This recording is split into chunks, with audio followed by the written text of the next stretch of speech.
Hi అండి, అందరికీ నమస్తే. Welcome to my channel. ఈరోజు శామగడ్డల ఫ్రై అయితే చేస్తున్నాను. ఇది సైడ్ డిష్గా చాలా బాగుంటుంది. ముందుగా నేను ఒక పావు కేజీ శామగడ్డలు అయితే తీసుకొని వేరొక బౌల్లో ఇలా వేసుకొని బాయిల్ చేసుకుంటున్నాను. వాటర్ అయితే వేసుకొని బాయిల్ చేసుకోవాలి. కుక్కర్లో కూడా చేసుకోవచ్చు. నేను కుక్కర్లో ట్రై చేసినప్పుడు చాలా జిగురు అనేది ఎక్కువ వచ్చింది. అందుకని ఇలా బౌల్లో బాయిల్ చేసుకుంటే అప్పుడప్పుడు చెక్ చేసుకోవచ్చు. ఇలా కుక్ అయిపోయింది నాకు. సో దాన్ని అంతా వడగట్టుకొని మళ్ళీ కూల్ వాటర్ అలా వేసుకొని పొట్టంతా ఇలా తీసేసుకోవాలి. ఇలా తీసుకున్న తర్వాత దీన్ని వీటిని మళ్ళీ కడిగేసుకొని ఇలా మనం కట్ చేసుకొని పక్కనైతే పెట్టుకోవాలి. శామగడ్డల పులుసు కూడా చాలా అంటే చాలా బాగుంటుంది. ఇలా అంతా కట్ చేసుకొని పక్కన పెట్టుకున్న తర్వాత స్టవ్ మీద ఒక బాండీ పెట్టుకోవాలి.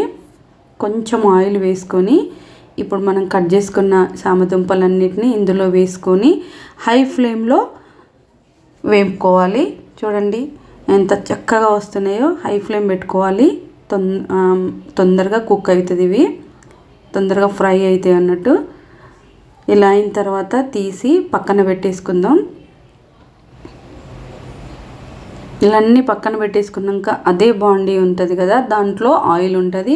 ఇంకొంచెం ఆయిల్ వేసుకొని దీనిలోకి జీలకర్ర, ఆవాలు, సన్నగా తరిగిన ఉల్లిపాయ ముక్కలు వేసుకోవాలి. అలాగే ఒక 3 పచ్చిమిర్చి తీసుకొని నేను ఇలా కట్ చేసుకొని వేసుకుంటున్నాను. దీనిలోకి కరివేపాకు, కొంచెం మనకు సరిపడినంత సాల్ట్ వేసుకోవాలి. అలాగే కొంచెం అల్లం వెల్లుల్లి పేస్ట్ వేసుకుందాం. కర్రీకి ఎంత అవసరమో అంత మేరకే అన్నీ వేసుకోవాలి మనము. కొంచెం పసుపు, అలాగే ధనియాల పౌడర్ వేసుకొని కలుపుకోవాలి. ఇప్పుడు దీనిలోకే మనము కారం కూడా వేసుకొని కలుపుకుందాం. నేనైతే 1 టేబుల్ స్పూన్ కారం అయితే వేసాను. ఇప్పుడు మనం వేయించి పక్కన పెట్టుకున్న శామదుంపలన్నిటిని ఇందులో వేసుకుందాం. వేసుకొని ఒక ఫ్రై చేసుకుంటూ ఉండాలి. ఒక 2-3 నిమిషాలు.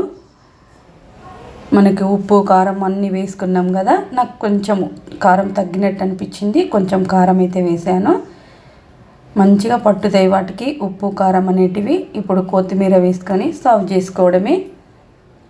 పప్పు చేసుకున్న ఇవి సైడ్ డిష్గా చాలా బాగుంటాయి.